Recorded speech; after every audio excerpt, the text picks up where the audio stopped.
Long days and pleasant nights. Thank you for joining me. Ced Millafalcia, 100,000 welcomes. Thank you for joining me in this video, and today we're going to be talking about the most insane story that I've ever researched, and this is Robert Blair Mayne, aka Paddy Mayne, also known as the Irish Lion. And after watching SAS Rogue Heroes, I thought I have to make a video on this guy. What an amazing story, and the stuff that I found out about this man was incredible. Like, he actually jumped out of a plane on D-Day with a gramophone strapped to his leg so he can listen to Irish tunes when he landed on the ground. Just absolutely incredible. And what did you think of SAS? Did you watch it, or are you thinking of watching it? Season 1 and Season 2 I thought was absolutely brilliant. I loved every episode. I loved the cast, the whole creation of the SAS being one of the most elite fighting forces in the world and feared throughout the world. And if it wasn't for the Irishman, Paddy Mayne, and also David Sterling and many others that were involved in the group, if it wasn't for these men, the SAS probably wouldn't have been still as notorious as they are today. So I am very grateful and proud that Paddy Mayne did represent the SAS, and the foundation of this group is built upon these men, and they do deserve to be remembered and their memory to be cherished. And this man won 4 DSOs, 4 Distinguished Service Order awards, and he was only one of 8 men in all of World War II to be awarded 4 DSOs. One of 8 men in all of the war, and he should have been awarded the Victoria Cross, and it's an absolute shame that he was not awarded. Some people say it was because of his attitude and his behaviour, but the bravery that he did and the actions that he took during the war should have been acknowledged. And at the end, he really was one of the most highly decorated soldiers in all of World War II. Paddy Mayne was born the 11th of January 1915, born and raised in Newtownards, and he was one of 7 children, raised by his mum and dad. And from a very young age, Paddy Mayne was the adventurous type, and from the age of 9, from inside his house, shooting outside his bedroom window, he would shoot the vermin on the farm. He would be killing rats and mice that he could see from the bedroom and shoot them, and he was a really good shot. Paddy Mayne would go on to study in Regent House College, and this is where he would begin to play the rugby. And if you don't know what the rugby is, it is basically a sport that is like American football but without helmets and padding on. And American football does have origins in rugby, and this is where Paddy Mayne would play rugby in Regent House, and he was very, very good at it. And when he graduated Regent House at the age of 19, he went on to study law in Queen's University. And this university is the prominent University of Belfast. And this is where in SAS Rogue Heroes you can hear Paddy Mayne, or the actor's accent, having a bit of Belfast in his accent. And this is because he spent most of his time in his young adult life in Belfast studying law, and he would qualify as a solicitor or a lawyer. So studying law, and at the age of 21 he would take up boxing, and he would walk into the boxing gym in the Queen's University and he would KO all his sparring partners, and he would begin to compete. And Paddy Mayne would go on to be the heavyweight champion. At the age of 21, he was 6'3", 190 pounds and a massive man. And in Queen's University he would continue to play rugby and play for the university's team. And while playing for Queen's University, a rugby coach called Sammy Walker would spot him, and this was Ireland's national rugby team. He would be selected to play for the Irish national rugby team, and I cannot stress to you enough the amount of talent that you need to play international rugby, especially back then. It must have been way more dangerous because there was no head injury assessments, there was no safety, it was just brutal. And Paddy's position, as you can see in this picture here and being selected on the team, he was a forward, and this is where he would use his speed and size to get the ball forward. And while playing for Ireland, his first cap would be against Wales. His first game would be against Wales. And while playing for Ireland, he would be selected to play for the Irish and British Lions. And the Irish and British Lions are multiple different nations merged into one large team. And this is nations of Ireland, England, Scotland and Wales. And they would merge as one team and go around the world touring, playing other nations. So you're literally playing with the best players of the best nations, playing other best of the best nations. So this is how much talent that Paddy Mayne had. And if it wasn't for World War II, we could possibly be talking about one of the best players that Ireland ever produced. This 6'3" giant of a man could have been one of Ireland's greatest ever players. And in 1936 he would go on to play for Ireland and go on tour down to South Africa to play. And in 1938 he would go down to South Africa and play in international rugby for the Irish and British Lions. And while at the hotel, he was out with his team, and one of his managers had said that they were sick of the food because the team was eating canned foods at the time. And the reason why they were eating canned foods is they were afraid of getting food poisoning. So they didn't want to miss one of the games if they were sick or fell ill. So they would eat canned foods to be safe. But one of his coaches, Sammy Walker, had made a comment that he was sick and tired of not having fresh meat and this disgusting canned foods. So what did Paddy Mayne do? Paddy Mayne looked over and seen a bunch of men in the restaurant sitting down with their rifles against the table, and they looked like hunters. And Paddy Mayne walked over to the table, and this 6'3" giant of a man walked over, and these men looked up at him, and Paddy Mayne would say, "What are you guys doing here?" And they would say that they're out hunting. And Paddy Mayne said, "Can I join you?" And they said, "Yes, sure." So later on that day, the hunters were leaving and Paddy Mayne went out on the hunt. And the next morning, Paddy Mayne, being absent, his team were saying, "Where is Paddy Mayne? Where the hell is he?" And Paddy Mayne walked into the hotel with a springbok over his shoulder. And if you don't know what a springbok is, it is the South Africans' national animal. Yes, they eat their national animal. And Paddy Mayne walked into the coach and said, "There's your fresh meat." And the chef of the hotel would actually prepare the national team with springbok that day.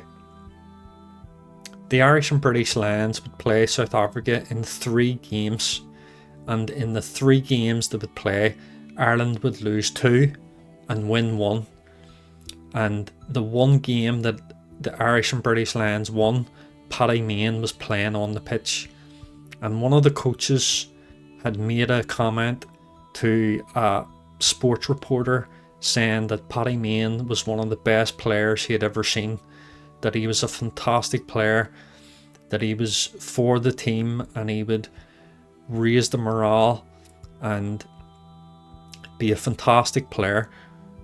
And this is when Paddy Mayne was known to be one of the best players that Ireland had produced.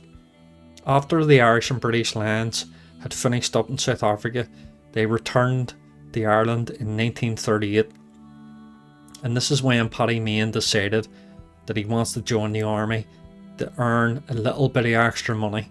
Paddy Mayne would enlist in the RIR, the Royal Irish Rifles, and while training with the RIR, one night he was out with all his friends and he overheard on one of the other tables about a unit that was being formed called the Commandos.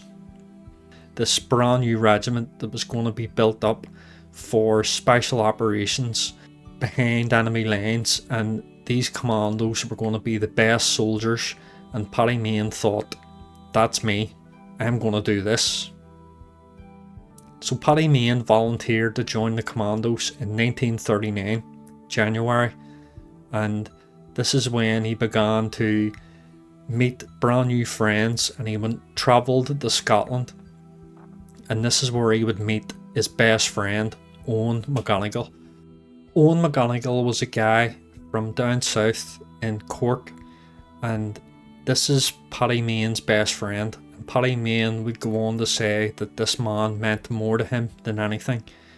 And it was strange in the series, they sort of made it out to be some sort of, I don't know, it was a weird vibe I was getting from both of them, especially Owen McGonigal. But according to the reports, there was no indication at all that there was anything going on. But I did find it a wee bit strange that the show decided to play on that. I don't know if they were just going from the reports, but from what I've researched, there was no indication at all that anything was going on. But I thought Owen McGonigal was brilliant in that show. And in September 1939, Germany decided to invade Poland, and World War II began. And the commandos were being sent all over the world in operations, and Paddy Mayne and his group were sent to Syria to help fight with the French and also train other soldiers in that region. And while doing missions there, a commanding officer would write a report back to the army, and in the dispatches Paddy's name was mentioned as being a very efficient soldier, someone who was excellent with his team and keeping the morale high. At the same time Paddy Mayne was in the commandos, another man was in the commandos but was in a different section, and this man was called David Stirling. And David Stirling is also really well presented in SAS Rogue Heroes, and while he was in his commando group, his unit was involved in fighting in Crete, but his commandos sustained heavy casualties and his unit was disbanded, and the army was actually considering not using the commandos in special operations. The general headquarters was still in a World War I mindset. They still had this mindset of World War I, but David Stirling did realise that and believed that this new mechanised warfare, that war was starting to change, and that these commandos were going to be in the leading, the point of the spear of this new warfare. And David Stirling did truly believe and be convinced that this was the new type of war. So David Stirling and Paddy Mayne had not actually met each other yet, and what had happened was that David Stirling went to Cairo on leave, and while in Cairo he met a friend of his called Jack Lewis, and him and Jack Lewis still believed in this idea of the commandos being a special unit, and While in Cairo, a delivery arrived at the airport, and it was a bunch of parachutes that were delivered by accident. And David Sterling acquired these parachutes. David Sterling thought, what if we use these parachutes and jump behind enemy lines and cause absolute mayhem? What if we can present this idea to the chain of command that we will cause absolute havoc behind enemy lines and logistics? You see, at the time, the war in Africa was starting to turn against the Allies, that Italy and Germany were invading along North Africa and taking all these territories. They were taking the resources and trying to get oil for the war in Europe and the war across the world. And David Sterling realised that a big weakness of the German army was their air force, and the air force is a bit like the jab of a boxer, that if you take the jab away of a boxer, he isn't as dangerous. So that's what the air force is like, a jab. And he thought, if we can take down the air force, if we can somehow be effective and destroy the enemy aircraft, we can win the war in Africa. And David Sterling decided to take his idea straight to the top, that instead of writing letters to up the chain of command and waiting a long time on getting a response, and you don't even know if this letter is going to fall in the lap of the correct commander. But what David Sterling thought was, before I pitch my idea to whatever general, that I'm going to have to test the parachute myself. So David Sterling and Jack Lewis decided to jump out of an airplane and test these parachutes. And while David Sterling jumped, he fell and fell and fell, and falling from the sky, he landed badly on one of his legs and really injured himself. He almost broke his both legs. So David Sterling got crutches and began walking with a limp, and he decided to go to the general headquarters in Cairo, and the general of the chief of staff in Cairo at the time was a guy called Sir Claude Auchinleck. And Auchinleck was a man who basically knew men in high places, and he knew that this was going to be the man that I need to convince to get the SAS information. But David Sterling and Auchinleck had actually fell out, and they did not like each other. But David Sterling knew fine rightly that this is going to be the man that I need to convince of the creation of the SAS. And David Sterling would sneak his way into the general headquarters in Cairo, and he would sneak over fences, jumping over rails, hiding from guards. Unbeknown to David Sterling, when he made his way into the office, a man was already there, and it wasn't Sir Claude Auchinleck.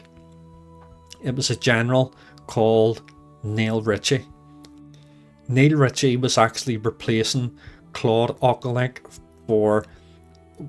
on leave. The Claude Auchinleck was on leave. He was on a short break, and David Sterling pitched his idea to Neil Ritchie, and Neil Ritchie actually really enjoyed this idea of this new regiment being formed from the commandos called the SAS.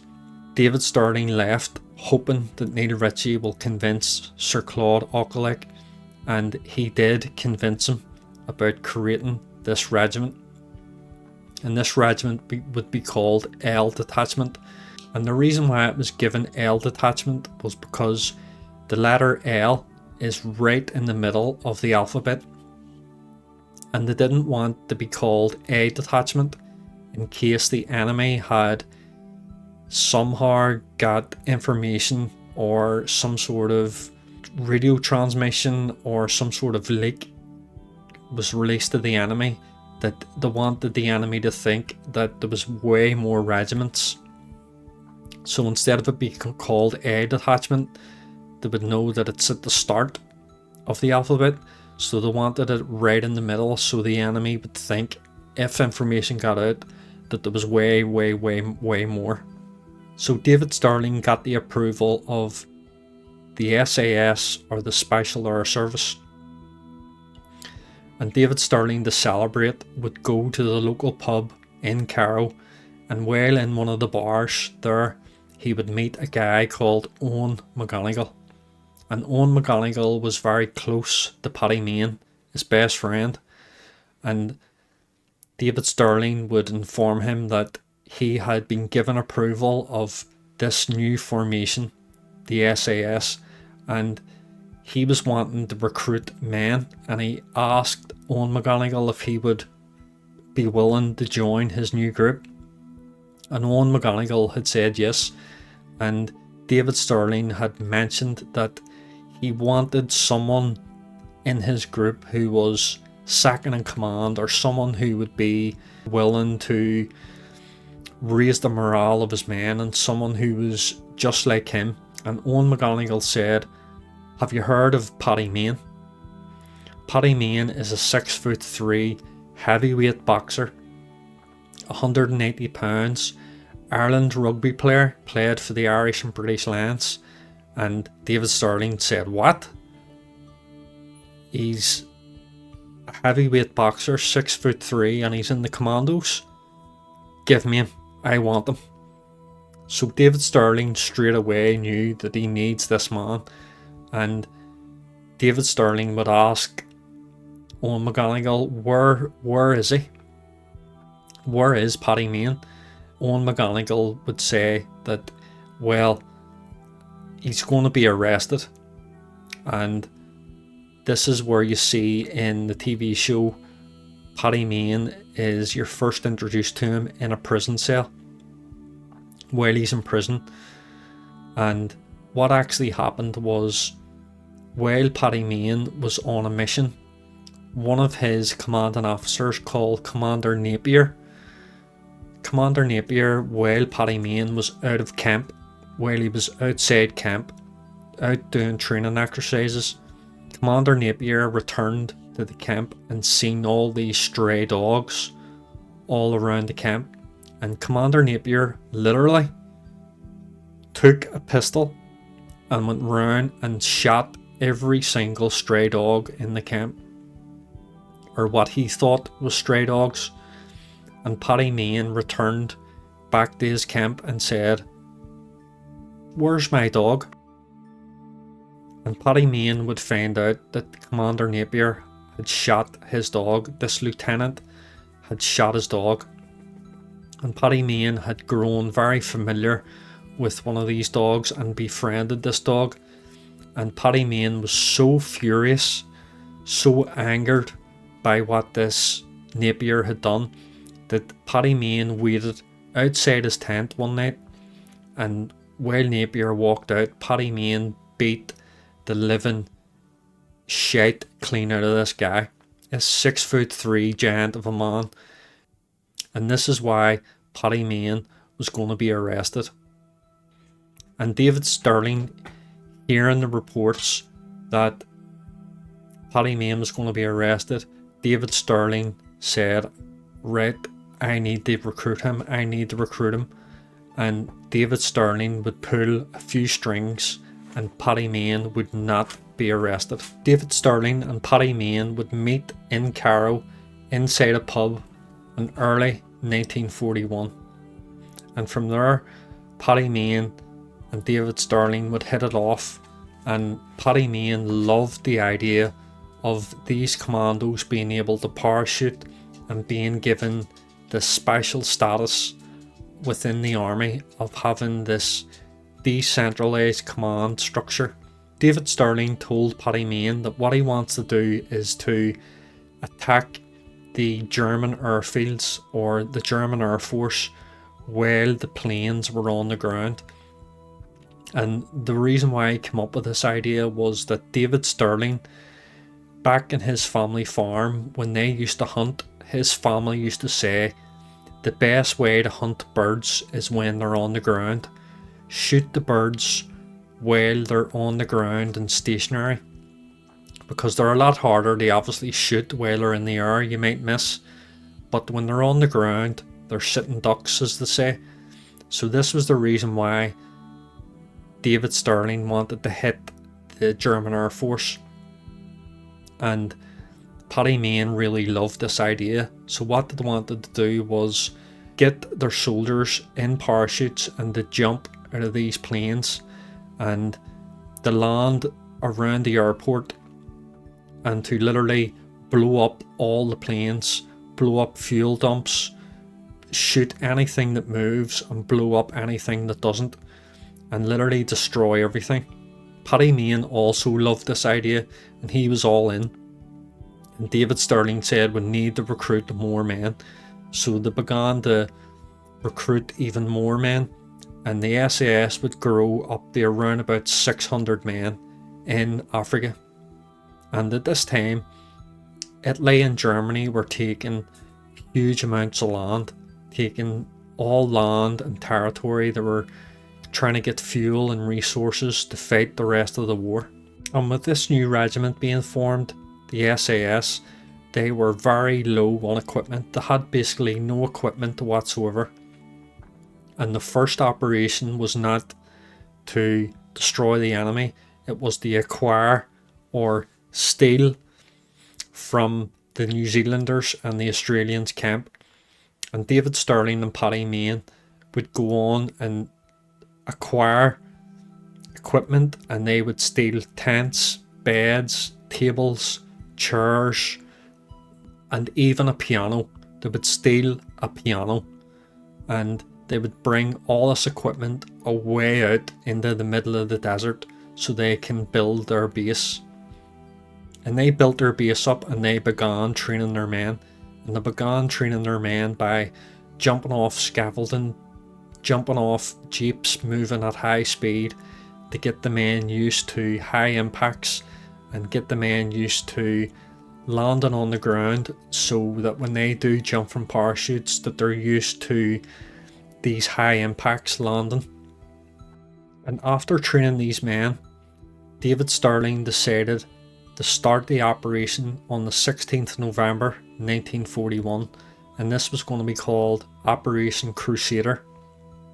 And this operation was going to be to get all the SAS men in the planes and to jump out over the airfields and land and go and complete their mission by destroying aircraft.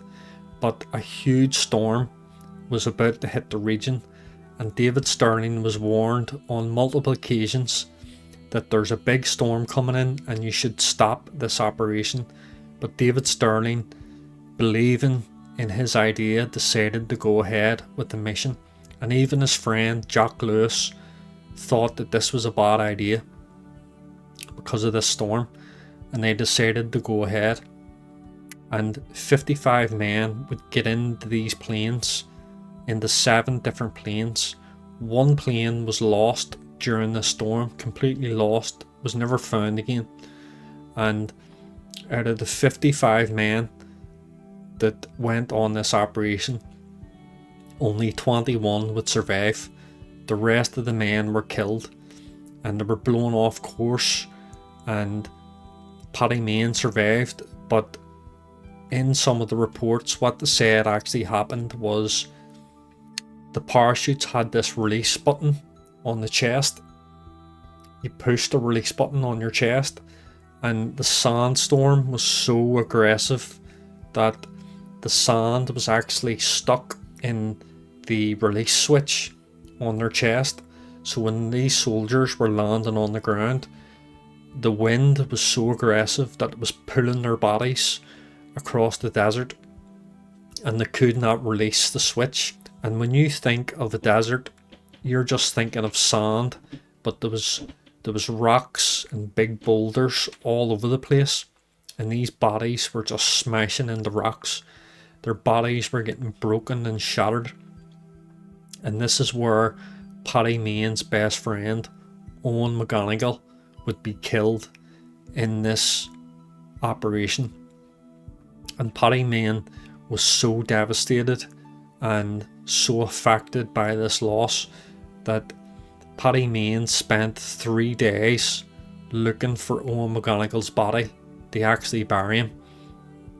And Paddy Mayne, being devastated, actually wrote a letter to Owen McGonigal's parents informing them of their tragic loss of their son. And this must have been absolutely terrible for Paddy to write this letter, but he did inform his family that he spent days looking for his body and even slept out in the desert at night time. And if you know the desert at night, it gets freezing cold. But Paddy Mayne tried his best, and some say that Paddy Mayne was never the same after Owen McGonigal died, because he was so close to him. And Paddy Mayne would get drunk and have these big huge fights and brawl and have these big drinking sessions after Owen McGonigal's death. So this shows you how much it affected him. So when this operation had failed and all these men were lost, word reached the General Chief of Staff, Sir Claude Auchinleck, and he had heard about these men had lost, and the creation of the SAS was almost over before it even started. And this is where Claude said, I might have to disband these men, I might have to stop this, because these men are going to die in these dangerous operations, and this is going to be disastrous for his career and also terrible for all the families getting these reports about their sons dying in these operations that didn't make any sense. So David Stirling still did believe, and so did Paddy Mayne. They believed that they could still do this. So what David Stirling thought the best thing to do was, instead of parachuting in, instead of dropping in by parachute and plane, what they should do is get in jeeps and drive to the airports instead. And a bunch of jeeps had arrived from the United States of America. America, fuck yeah, coming again to save the motherfucking day, yeah, America, fuck yeah. Yes, America would help out, and a bunch of these jeeps would arrive, and David Stirling thought, what if we drive miles and miles and miles and then stop, and we'll walk our way, we'll walk to the airports and destroy these planes on foot and make our way back and escape. Paddy Mayne preferred this idea, and he said, yes, this is the best idea, and we'll modify these trucks with extra fuel, extra water tanks, and we'll mount machine guns on these jeeps. We'll mount Vickers K machine guns, these modified machine guns, and we'll make our way there, and we'll navigate to the airport under starlight. They would use starlights, and there was a navigator called Mike Sadler, and Mike Sadler was an expert navigator. He could blindfold himself and spin around in circles and take the blindfold off and look up into the sky, and he'd be able to tell where he was, where's north and south. He was just fantastic. So on the 14th of December 1941, they would continue this operation, and they would attack airfield Tamet. This Tamet airfield would contain many of the German airplanes, and these airplanes would be Bf 109s, Messerschmitts, Heinkel bombers, and these airplanes were the top of the range, the best airplanes that Germany had on offer. So these airplanes were crucial to the German war effort, and there was so many planes here that this was a perfect opportunity to strike, and to strike hard. So the SAS moved out on the 14th of December, early in the morning, and they would reach about 10 miles from Timet Airport, and they would stop their vehicles.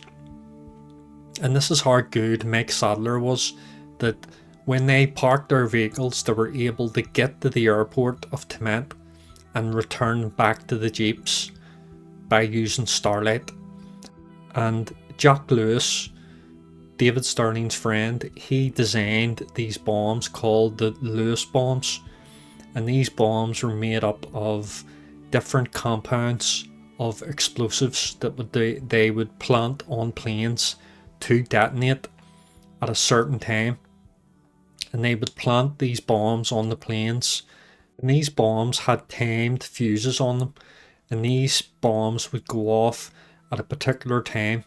And while they were planting bombs on all these planes, there was more planes than they did have bombs, and they planted bombs on 14 aircraft and began to destroy the panels. They would open the cabins and destroy the panels of the planes that they didn't have bombs for. And while these bombs were timed to go off, Paddy Mayne and his men had seen a little hut off at the side of the airport, and they seen men sort of gathering around this little hut, and this is where Paddy Mayne had thought these must be the pilots of these planes, these German and Italian fighters. And Paddy Mayne decided to go up to the hut, and Paddy Mayne and his men kicked open the doors, as you can see in SAS Rogue Heroes. And Paddy Mayne, when he kicked open the doors, he said, "Good evening, gentlemen," and literally hosed down all these German pilots and Italian pilots. And then they left Timet Airport, and as they were leaving, this is when all the bombs started to go off. And in the battle reports that was written after, 14 airplanes were destroyed, another 10 airplanes were destroyed through destroying the panels and the instruments. Paddy Mayne had actually ripped out one of the panels with his bare hands and actually lifted a compass, lifted one of the special compasses from these airplanes, and this compass was going to help him later in the future. And as they were leaving, all these bombs were going off. They blew up petrol dumps, they blew up ammunition storages, they blew up telephone poles, blew up anything that didn't move, and shot anything that did. And they left Timet Airport. And they left Timet Airport as it was on flames, running for the jeeps that they had parked 10 miles away. And for this mission, Paddy Mayne was awarded his first DSO Distinguished Service Order for this first mission. And this first attack was so successful, they decided to attack the airport again 2 months later on February 1942, and they destroyed another 20 airplanes with their Lewis bombs that David Sterling's friend Jack Lewis had invented, destroying even more airplanes. And later on, a letter had been sent to Claude Auchinleck about the mission that the SAS had carried out. And when Auchinleck had found out what the SAS and Paddy Mayne and his men had done, he was absolutely in shock and awe that this actually happened, that all these men, these small group of men, had destroyed so many aircraft on the ground. And the general was so amazed and so shocked that he couldn't believe it. He actually could not believe it, and he said, "These guys are the best thing that ever happened. This is amazing. I cannot wait till Winston Churchill finds out about this." And around about 3 months later, after this attack, his men were still in the desert, training, playing their piano, singing songs, drinking, fighting. going to the local areas to speak to the local people and to get food, that a letter was received by David Stirling, and it was from the General HQ requiring can the SAS also attack another airport called Said Airport.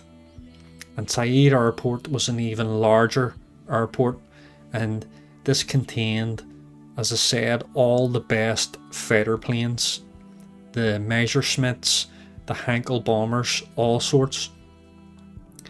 And David Stirling said, yes, we are going to attack this airport. But David Stirling knew that the enemy would have extra guards and more security around these airports after these first attacks.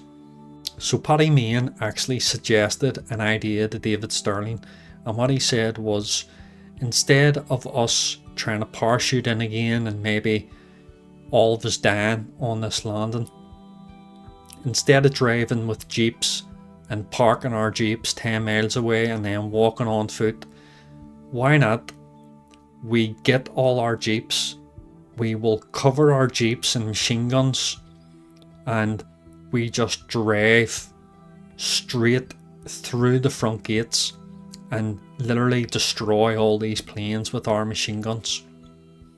And David Stirling said, it's a bit crazy, but it might work. It might just work. So on the 26th of July 1942, David Stirling got 20 jeeps armed with machine guns, and they made their way to Said Airport. So with all these 20 jeeps armed and ready to go, they made their way towards Said Airport with Mike Sadler navigating all the way. And can you remember that Paddy Mayne had taken a compass from one of the airplanes in the first attack? Well, he used this compass to help Mike Sadler to navigate, because some of the starlight had been obstructed, some starlight was not able to be seen, and these airplanes had special compasses because the magnetic ground of the desert can interfere with standard compasses. So these Germans had these special designed compasses on airplanes, and Paddy Mayne was aware that the Germans were great designers. So when he'd taken this compass, he'd give it to Mike Sadler to help with navigating, and they made their way across 80 miles of desert at night time, and they had their lights off, so there was no lights at all that were on, because they didn't want to be spotted miles and miles and miles away before they even arrived. So can you imagine driving at night time in the desert with your lights off? There is no lights whatsoever in the desert. So can you imagine how black and dark this must have been, driving with just the sound of engines rumbling and men loading up, getting ready to go? It just must have been a really surreal environment. And they made their way to the airport, and then as they approached, they could see the lights on the horizon. They could see the lights along the horizon of this airport, and they must have got nervous, realizing that there must have been security around, but these men won't be expecting them. So roughly around about 2 AM they reached the airport, and they put their pedal to the metal and went full speed ahead and drove straight through with these jeeps, straight through the main gates and along the runway, across the entire runway, and literally shot up every single plane that they could see with our machine guns, destroying all these planes, huge big bombers and transports, heavy transport planes. These planes burst into flames and they drove across 1,000 feet of runway, shooting up everything, shooting anything. Just the machine gun fire must have been terrifying, shooting in every direction. And in 25 minutes that they were there in this mission, they destroyed 40 German aircrafts and destroyed transport planes, Heinkel bombers, these huge, big, important planes for Germany. They destroyed 40 planes and only lost 2 men in this whole operation. And for this operation, David Stirling was promoted to Lieutenant Colonel, and Paddy Mayne was promoted to Lieutenant, and also given another award on his DSO, another Distinguished Service Order. And with their jeeps, they made their way back to their base, safe and sound, with Mike Sadler leading the way on navigating. And when they made their way back, they reported their mission to GHQ. And when the commander had heard again about this another attack, they could not believe it. British had intercepted radio transmissions from the Germans saying that their airports are being devastated and they are losing so many planes. And this is where David Stirling would be named as the Phantom Lieutenant. This is when the top brass of the British High Command realised that the SAS, Paddy Mayne and David Stirling were being really effective against the Germans. And this was really devastating the German army, devastating the Air Force and the overall effectiveness of the war. And this shortened the war considerably. With David Stirling's great advantage and his strength being the surprise attacks in his jeeps, this would also be his biggest weakness. That while he was out on his jeeps with his small patrol driving through the desert, the Germans and the Italians had set out hit squads to try and find these commandos, these so-called rebels that were driving and destroying everything. And these Germans tried everything to capture him. And it was actually a group of Italians that were based somewhere in the desert, and they would bump into David Stirling and his men, and many of his men were killed, and David Stirling would surrender and be captured. The Germans used this as propaganda and would say by the radio that they had captured all commandos, they had captured the Phantom. But realistically, Paddy Mayne was still out there.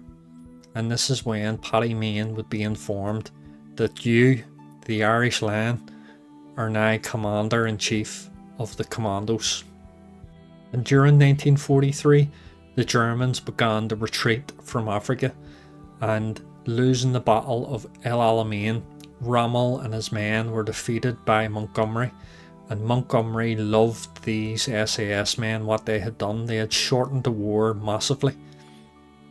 And the next step was to move into Italy, and before this, the island of Sicily needed to be captured. And Paddy Mayne would be ordered to invade Sicily with his commandos, and this would be the SRS, the Special Raiding Squadron, and they would move in to the island of Sicily and try to make a break in the enemy lines, because the Germans and the Italians still held Sicily. And this is basically the Italian, if you look at Italy, it looks like a boot kicking a pizza slice, and Paddy Mayne's job was to take the main guns that were aimed out into the ocean, because if these guns had fired upon these ships that were landing, men would have been killed at an alarming rate. His main objective was to take this island and to release flares, to fire flare guns in the air to allow the British to land. When Paddy Mayne had taken over these gun batteries and had secured a sector of this island, this is when the rest of the Allied forces were able to proceed and land on Sicily and take over the island. And this is when Paddy Mayne was awarded another DSO. And while moving into Sicily, him and his men would come under machine gun fire from pillboxes, machine gun nests, and during daylight he was under machine gun fire and moved up the beaches and managed to take over all these guns and silence this sector, and they allowed the Allies to push on in. And when the Allies had taken over Sicily, Paddy Mayne, while in Sicily, decided to climb Mount Etna. Yes, Mount Etna, the largest active volcano in Europe. Him and his men were ordered to climb up Mount Etna as a respite, as something to do on their off time. And he climbed Mount Etna and climbed back down again. And all his men said he was the craziest man they'd ever met. And while in Sicily, this is when Paddy would meet with locals and drink their local wines and eat local foods, and then they would move on to Italy and advance into Italy. And this is when America and Britain would make a joint effort in assaulting Italy and taking Italy out of the war, Mussolini taking him completely out of the war. By the end of January 1944, Italy were defeated by the Allies, and this was going to be Germany under extreme pressure, having to fight on multiple fronts now. And what happened to Paddy Mayne and his men was they were sent back to England to get ready for D-Day. While training in England for the assault on D-Day, this commandos, even the Americans, the 101st Airborne Easy Company, all these men that were going to be dropped behind enemy lines, Paddy Mayne was also going to be involved in this, that these commandos were going to be dropped behind enemy lines days, sometimes weeks before the final assault. And this was going to be a huge, effective way of slowing down the enemy's response to the D-Day invasion. So can you imagine being Paddy Mayne? You don't actually realise that this is the largest amphibian assault in world history that you're going to be involved in. The biggest landing in world history. And he's going to be at the front of the spear of this attack. And just this little Irishman, and he was the commander of the SAS now, and he got all his men trained up and ready to go. And while he was training in England, there was a house called Hanbury House, and Miss Hanbury was a very wealthy woman, and her son was in the RAF, who was killed in action in the Battle of Britain, and she allowed the SAS to stay in her house. These two Americans were amazed at the size of this house, that they had actually made a joke saying, do you think you could get a jeep up these stairs? This is how big it was. And to this day, this is actually a story in the Hanbury House in London, that Paddy Mayne and his men drove a jeep, an American jeep, up the stairs of the Hanbury House, and Miss Hanbury had woke up in absolute fright of this jeep driving up the stairs, and it was on her landing when she woke up. And the next morning, Paddy Mayne, being drunk, didn't actually realise what he had done, and Miss Hanbury was furious.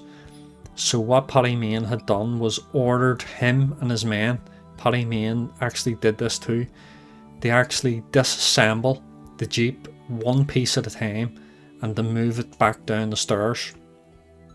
And this is in the Hanbury House now. If you look up the Hanbury House, this story is actually there, that the family still tell this story when they do tours about the SAS staying. that this did happen.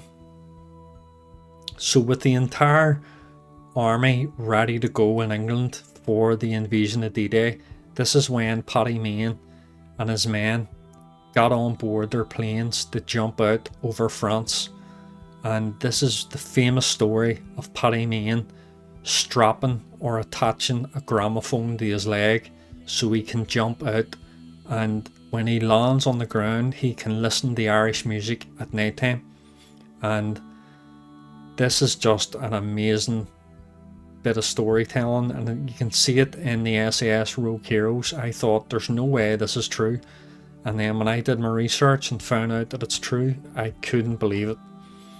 Just could not believe it.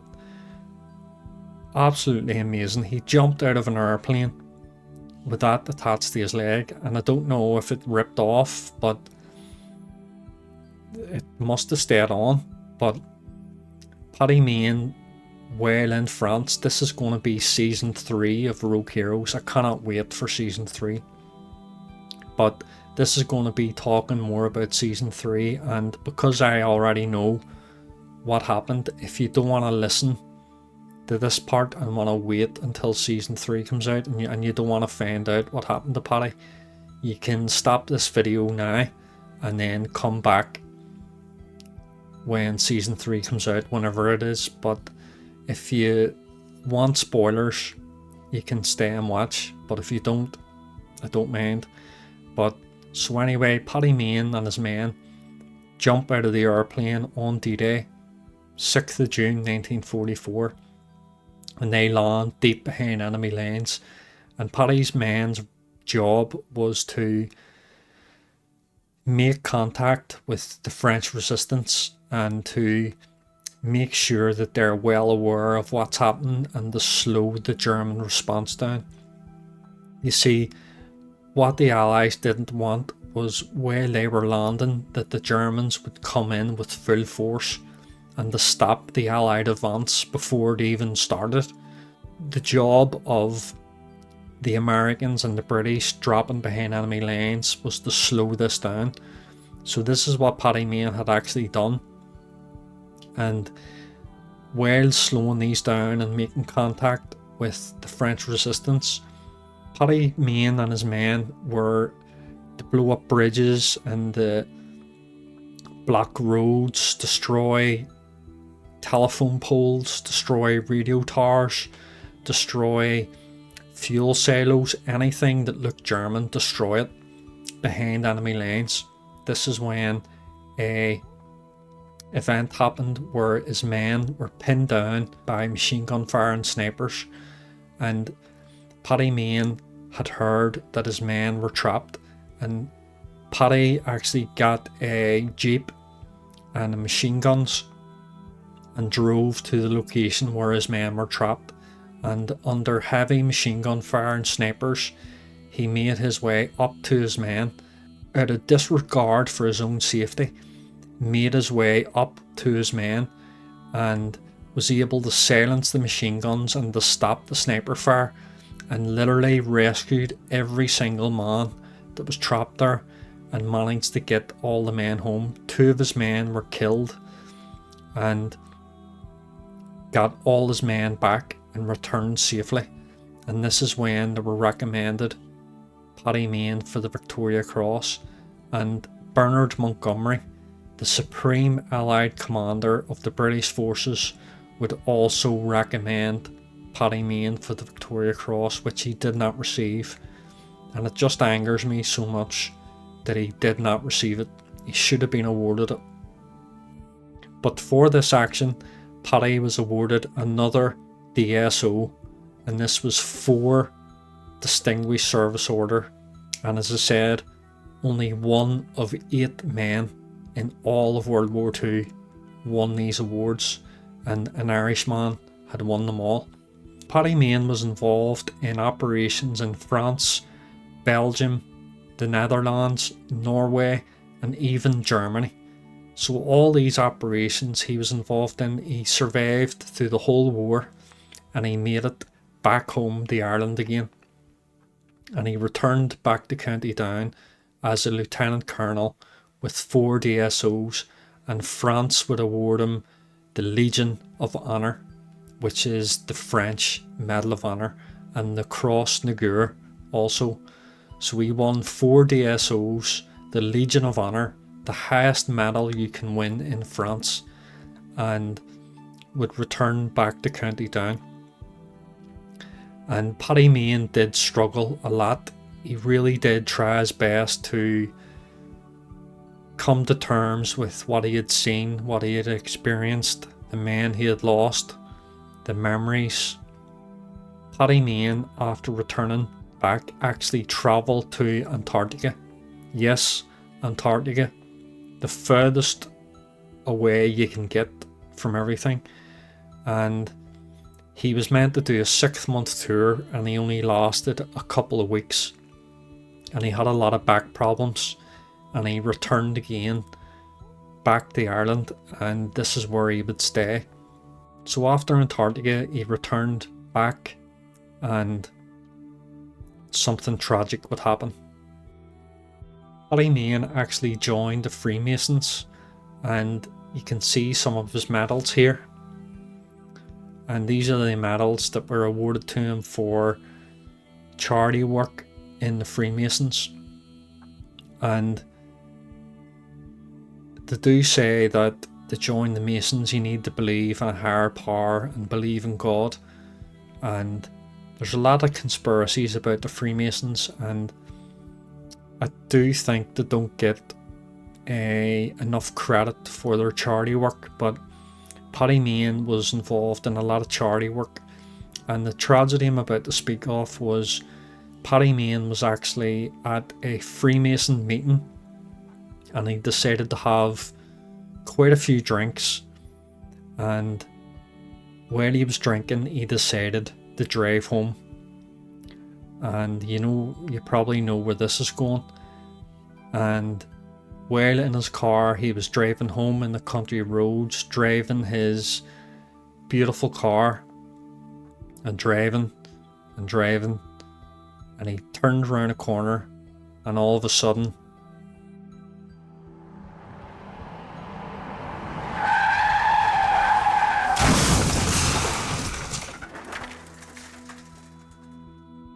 Paddy Mayne struck farming machinery, had struck a tractor on the side of the road, travelling at 40 or 50 miles per hour. And Paddy Mayne would be killed in a car crash. And it is very, very sad to hear that a man with that much energy and that much bravery had died in the most sad way. And this is a man who survived the whole war and couldn't be killed by the Germans or the enemy. And the only man that could kill Paddy Mayne was Paddy Mayne. And Paddy Mayne would be found the next day in his car dead. And when the locals around the area had heard that Paddy Mayne had died, this affected the whole town. It actually infected the whole county of Down. His funeral would be held, and over 100,000 people attended his funeral. And unfortunately, David Sterling could not attend his funeral, but David Sterling did write letters to his family saying about his deepest sympathies and his prayers, and he was so sad to hear how Paddy Mayne died, and he couldn't believe it. Apparently David Sterling said there's no way that he died like that. There's no way. And that is the whole story of Paddy Mayne. What an amazing story.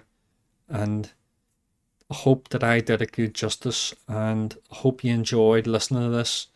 I hope you enjoyed SAS Rogue Heroes. I hope you go and watch it, because it's absolutely fantastic. I would recommend it to anybody. And thank you very much for watching. Just really appreciate you being here. And even to this day, a lot of people don't know about the SAS and their origins, that it was basically created by a Scottish man and an Irishman. And it sounds like a joke. A Scottish man and an Irishman walk into a pub and create the SAS. It sounds like a joke, but it actually happened. And this is a story I'll always cherish, and I'll always tell people about this. And these are people that deserve to be remembered. Their memory needs to be cherished and honoured. And to this day, you can go and visit Paddy Mayne's grave. He even has a statue built after him. And just an amazing guy. So to this day, the SAS are very famous, and they're only famous because the sacrifices that these men had made. And people didn't really know about the SAS until I think it was the 80s, when the Iranian embassy occurred. And this is when the SAS were seen on camera and put across all news networks about the visual sights of seeing the SAS men attacking the embassy, trying to rescue the hostages, which was a complete success. The SAS had successfully raided the embassy and killed these men, these militants. So that's basically the whole story of the SAS. And if there's any other content that you would like to see or like to hear about, please let me know in the comments. And if you've lasted this long, if you've listened to this long, thank you so much. Thank you so much for watching. I really appreciate you being here. Appreciate you liking, subscribing, everything. Just thank you so much.